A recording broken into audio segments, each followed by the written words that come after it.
I'm Gary, and this is episode 118 of EV Musings, a podcast about renewables, electric vehicles, and things that are interesting to electric vehicle owners. On the show today, we'll be looking at the excuses people give for why they don't get an EV, and why most of them boil down to, I just like petrol cars. This season of the podcast is sponsored by ZapMap. Before we start, I wanted to ask if there are any particular topics you'd like me to cover next season. I'm starting to build up a list of subjects and guests, but obviously if there's anything you want to discuss, let me know, evmusings@gmail.com.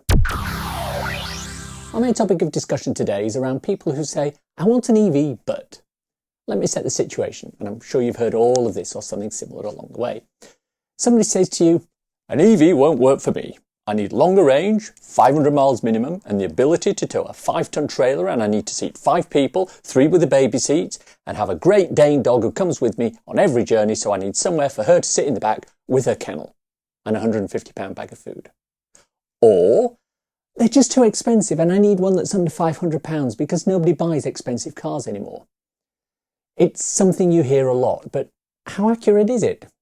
Well, let me start by saying that at the moment, there are lots and lots of people for whom an EV would not work. There are people who literally run around in £10 baggers and put £10 of petrol per week because that's all they can afford. There are people who do lots of long distance travelling across the country with a trailer or a caravan. There are people who have large families and small budgets who need a 7 or 8 seat vehicle. At the moment, the EV market will have trouble catering for people who fit into these groups. EV towing is not as good as ICE towing. 7 and 8 seater EVs are few and far between, as are estate EVs. But that doesn't mean there's absolutely no way anyone can afford an EV in today's situation. Recent figures have been released which indicate that 1 in 4 new cars bought in December 2021 were electric, and that's a huge uptake in a relatively short period of time. So obviously some of these cars must be right for some people. Furthermore, a recent survey of new car buyers in Ireland threw up an interesting finding.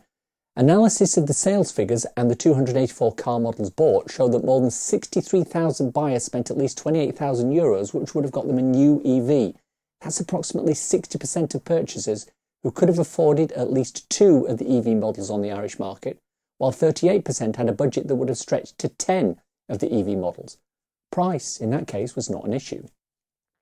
I was working recently with a small group of people and we got onto the subject of electric cars. Regular listeners will sense a theme here.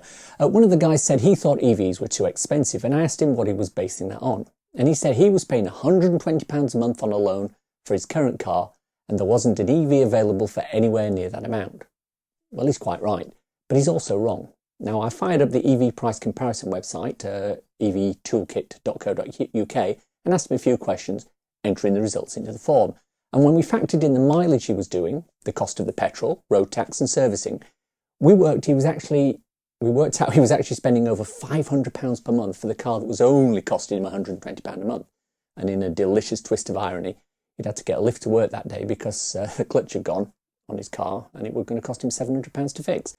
My own nephew is currently running around in the car that I had before I got my EV, a Honda Civic. He's 20 years old, the car's 16. Again, I did the calculations for him, and it turns out that the free car that I gave him that he paid nothing for is costing him £1,500 per year in vehicle excise duty, petrol and servicing. As a poor student, numbers like this are very important to him, especially when I showed him a lease deal on a VW e-up at £5 per day. In the big scheme of things, £5 per day is an expensive coffee or two on one of the well-known chains, and it's an excellent deal, especially as most of the EV management of that car is done through a separate phone app, something he knows how to do very well as a 20-year-old. Want a third example? Let's look at James Coates. Now, you remember James from his appearance on the podcast in episode 107, the EV servicing episode. In there, we talked about his brand new estate car. Obviously, this is my company, but it's also other people's company as well. So I had to sit down and say to them, right, I want to buy one of these. And, this is the reason for it. This is the business model. This will help. It will do this. And everybody went, okay, yeah, get one of those. So, we've all got to agree. It's not just my decision. Sure. But having the MG is a lot of things. I can drive faster. Yeah. I can drive for longer. I charge less. I'm using less energy. It's more efficient. Mm-hmm. And I can carry everything I need. So the knock-on effect of that is I'm less tired. I'm not stretching myself as much, and the customer gets a better service. And that's the crux of it. And if you can provide your customer with a better service, a quicker service, everybody's happy. So, and of course, it's more cost effective for us. Don't get me wrong; we've had to fork out for the MG. What this identified is a reasonably cheap, large volume, high mileage electric vehicle that he uses to basically run the mobile servicing business. It fits all the tools, parts and bits and bobs that he needs, including his wet weather gear, high-vis jackets, hydraulic jacks, etc. And it looks just like a normal estate car. The EV database quoted range for this car is 210 miles and the cost is 27,495. It charges 80 kilowatts, and that's the sweet spot for many families, and this is an ideal car for those who need a little more range and some space for things like dogs, wheelchairs and the like. Of course, there are EVs that are more expensive than that. The top-of-the-range Porsche Taycan Turbo S Cross Turismo starts at £140,000. I bought my current house for less than that. So I'm not saying that all EVs are cheap, but looking at the new EVs, the cries of they're too expensive, it's not always founded on rational thinking. There are literally hundreds of internal combustion engine vehicles that are more expensive than a large proportion of electric vehicles. Let's take some typical examples.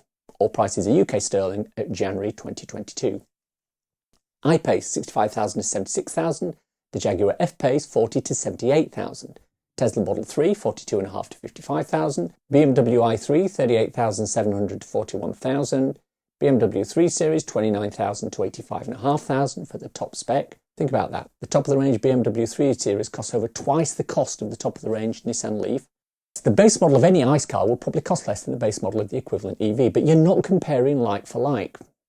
But what about those that can't afford a new car, which, let's face it, is basically most people? And that's where we go to the second-hand market. And that's where the problems start. The issue is that many people look at the car they've already got and try to match that against a similar second-hand EV.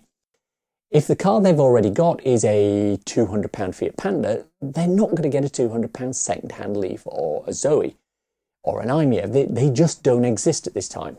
And one reason for that is that the batteries themselves have more value than that alone, as they can be used for second life applications such as home storage. But as Ewan McTurk proved in a video he posted last year on his Plug Life TV channel, it can be cheaper to buy and run a second-hand EV with a loan than to run an old Ford Fiesta that was given away. In fact, looking back at the example I gave earlier regarding my nephew, he could move from a 16-year-old Honda to a brand new E-Up and spend roughly the same amount of money per month. And that's the issue. People look at the purchase price of EVs and compare it to the purchase price of ICE vehicles. And what they should do is look at the monthly cost of EVs and compare that with the monthly running cost of internal combustion engine cars. As I tweeted recently, an electric vehicle that costs £300 a month and £50 in electricity is cheaper than an ICE car that costs £150 a month and £300 in fuel, vehicle excise duty and repairs. My firm opinion is that if you have off-street parking and run more than one car, there's absolutely no reason why one of them couldn't be an EV. I was chatting recently with someone in that exact situation, and despite the fact that his two cars were a Mercedes and a Range Rover, and his house was a lovely detached house in its own grounds in the country, he was adamant that EVs were too expensive. When I pointed out the fallacy of his argument, he transitioned across to the old, well, there's no charging where I want to go. So I showed him ZapMap and proved that to be wrong. So he pivoted to, well, I like to travel the 400 miles to my twice-yearly holiday cottage visit without stopping at all. And I asked him which EV he'd driven that meant he thought they weren't suitable for him, and he admitted that he'd never driven one. All his comments were coming from other people, things he'd heard, and newspaper articles. At that point, I came to the conclusion that he's not ready for an EV just yet, but government legislation will force him down that road eventually. And that's fine. What it does show is the other important factor when it comes to a lack of uptake by certain people. Prejudice.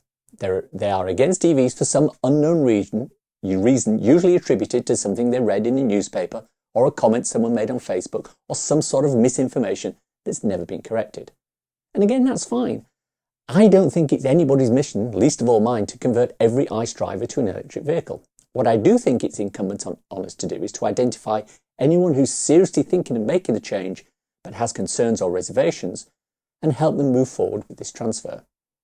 The people who are afraid of change, or the Luddites as they might have been called in the past, will soon come to their senses and be forced to transfer across when petrol becomes prohibitively expensive and new fossil fuel sales are banned in 2030 in the UK and other countries. There are many, many reasons that people might be hesitant to move across to an electric vehicle at the moment. Infrastructure, lack of education, charger anxiety, to name but three. But saying that they're too expensive is not a legitimate reason at all. So where can people get more information about this? Well, obviously you can check the back episodes of the podcast for information on buying an EV, charging, etc. But if you want more information about electric vehicles themselves, such as buying them, running them and getting chargers installed, the best place to look is EVA England if you're in England or Wales, EVA Scotland if you're in Scotland, or EVA Northern Ireland if you're in the north of the Irish border. Their websites are linked in the show notes. On there you'll find all sorts of useful information about electric vehicles and buying them. As I've said many, many times on this programme, one of the best things to do, if possible, is to get out and drive an EV. There are many ways you can do this. If you're within driving distance of Milton Keynes, get out to the EV Experience Centre and borrow one of their EVs for a day or two. It'll help you see what the charging experience is like, what the driving experience is like, and they'll answer any questions you may have. And that's what I did prior to getting my Kia Soul EV. If you're not near Milton Keynes, the best thing would be to try your local car dealership and tell them you want a test drive. Many dealers are now lending new EVs for a couple of days or a weekend, although ironically increasing demand for EVs is restricting the number of cars available to actually test drive. As soon as they come into the dealership, they're out the door. A word of caution though, when dealing with mainstream dealers, do your research in advance. Many of them are not well informed and are often incentivised to try and sell petrol or diesel cars, or at least a hybrid, as that suits their profit figures and allows long-term income from servicing and repairs, etc. Don't fall for that trap. It's time for a cool EV or renewable thing to share with your listeners. Wave power could be a significant source of renewable energy, but harvesting that energy has been tricky. Wave turbines are often big, expensive, and float at the surface of the ocean. Seawater can also be corrosive, and the rigid form of these devices means that they aren't all that efficient at capturing energy from smaller, less frequent underwater waves that don't roil the ocean's surface. But these gentle motions can be an important source of energy, and researchers in China have created a generator to mimic seaweed which sways or even moves in small waves and currents. But how can the electricity be harnessed? Well, using Triboelectric Nanogenerators, or TENGs, devices that generate electricity from the transfer of electrons between two surfaces, usually in how they're rubbed together to produce static electricity, could address this need, since they can be made of flexible materials. Eventually, these generators could replace batteries for all the electrics in the coastal zones, like sensors that monitor water quality or help ships navigate. The researchers are planning to develop a small-scale underwater power station made of these seaweed TENGs to test their performance in a real ocean. Millions of seaweed-like TENGs could harvest ocean energy on a larger scale. Researchers estimate that if agitated 2 or 3 times per second, a network of these devices over an area equal to the size of the state of Georgia could meet the entire world's energy needs. The EV Musings podcast is sponsored by ZapMap.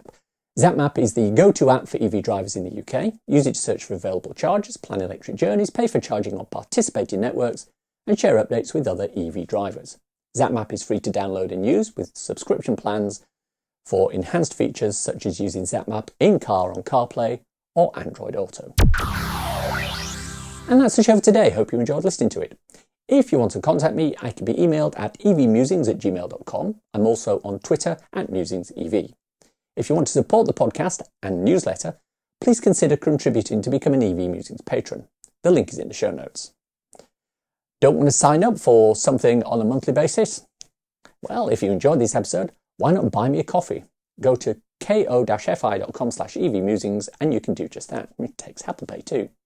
If you want a quick reference ebook to read on your Kindle, I wrote a little something called So You've Gone Electric. It's available on Amazon worldwide for the measly sum of 99p or equivalent, and it's a great little introduction to living with an electric car.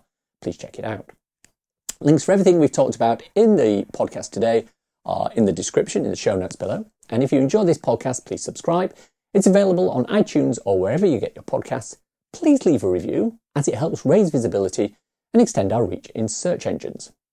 If you've reached this part of the podcast and are still listening, thank you so much. Why not let me know you've got to this point by tweeting me at MusingsEV with the words 500 miles with a Great Dane, hashtag if you know you know, nothing else. Thanks as always to my co-founder Simon. You know he's got a new passion now, electric tuk-tuks. It's my fault really. I was out with a group of friends trying to press my case for him to buy a new EV, and I accidentally showed a picture of a tuk-tuk at a charge point. And everybody went, okay, yeah, get one of those. Thanks for listening. Bye-bye.